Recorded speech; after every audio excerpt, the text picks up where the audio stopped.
Là, il est 1h30, donc je viens d'arriver à la maison. Fin de service aux alentours de minuit 31h. Début de service 14h30, 15h. C'est comme ça tous les jours. Je suis affectée à une brigade de soirée. Donc c'est comme ça toute l'année. Dès qu'on a des jours de repos, on essaye de les passer ensemble avec Benoît et vraiment de les optimiser. Et vous verrez par vous-même demain que c'est aussi des très grosses journées de travail, puisque lui, c'est son travail à part entière. Et voilà.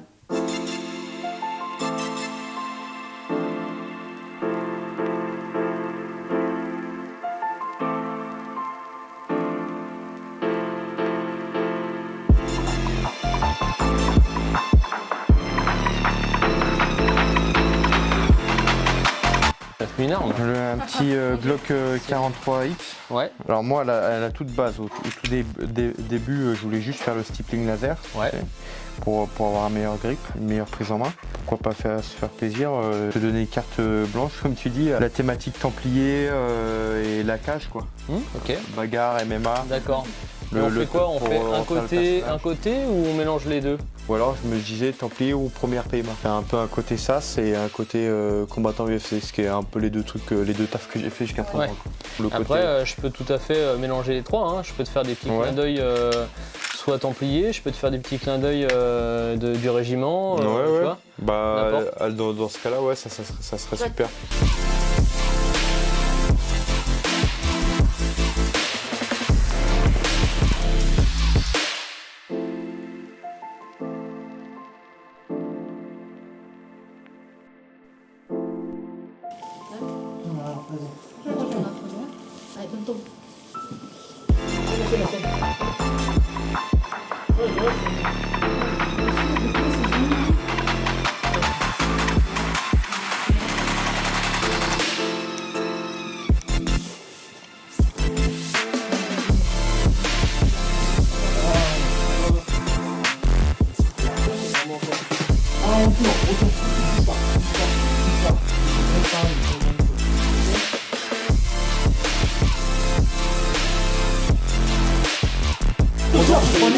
Bonjour Daniel.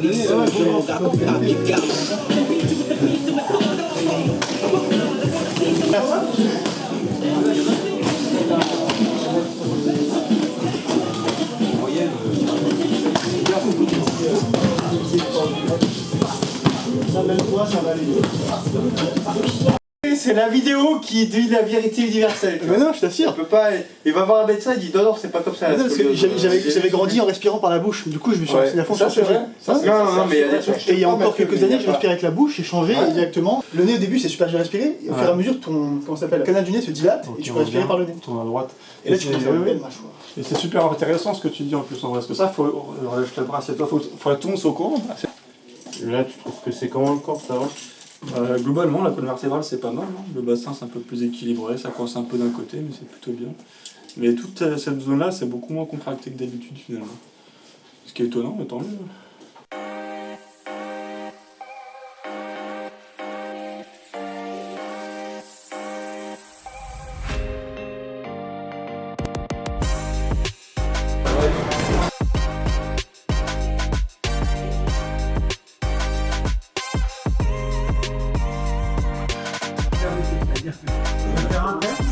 Le deuxième thème,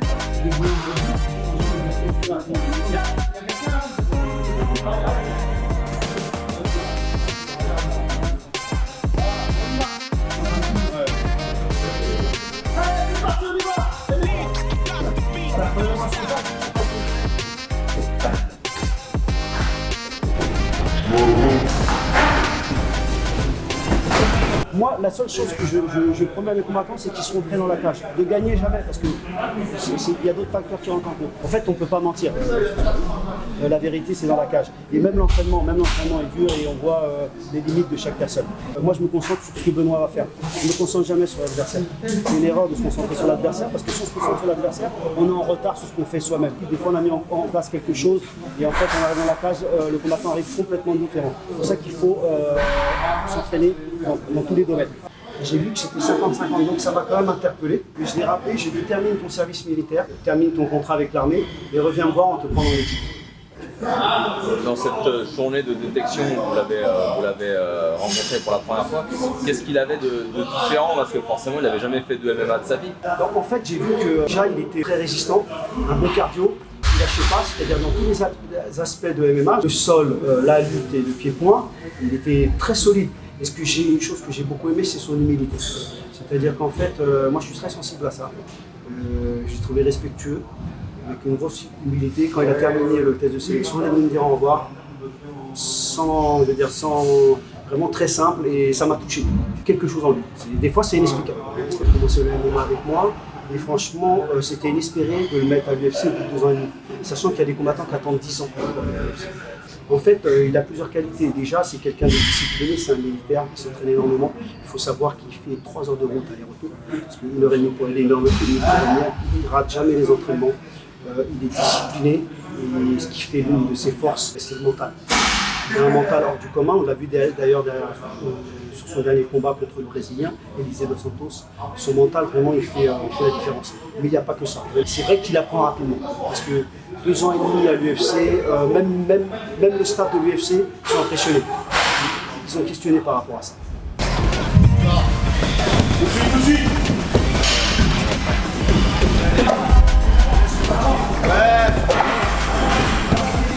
Déjà, c'est plus par rapport.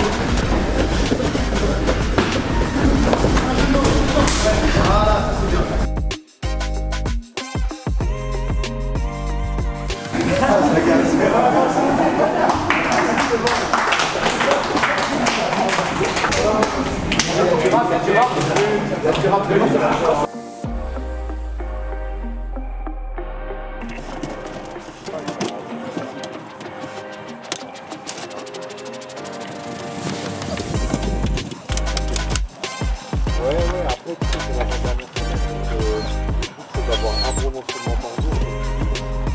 Rafale, hack, couché. Très bien. Très bien. Oui. Tac, tac. Oui. Rafale, hack. Regarde. À moi. Et voilà. Oui.